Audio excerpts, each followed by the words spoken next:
مرحبا صبايا. اليوم بدي اعطيكم سماد لزراعة القلب عبد الوهاب. سماد موجود بكل بيت، طبعا نستخدمه على طول وما له تكاليف، يعني كل بيت بيستخدمه. عنا هون قشور البطاطا، كل ما طبختوا بطاطا فيكن تسقوا مية قشور البطاطا لزراعة القلب عبد الوهاب.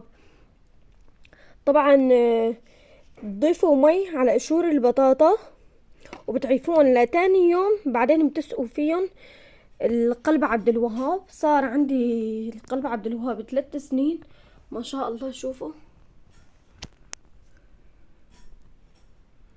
دوم بشتل منا انا وعلى طول الحمد لله.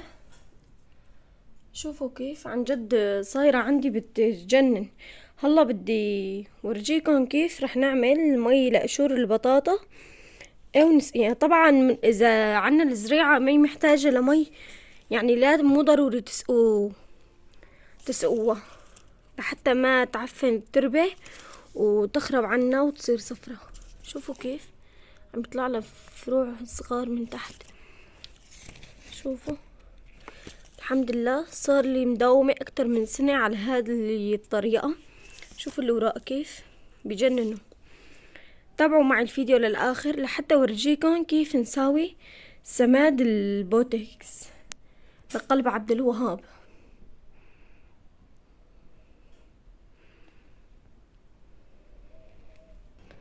طبعا صبايا فيكن تداوموا بهي الطريقة، مثلا كل اسبوعين لكل شهر.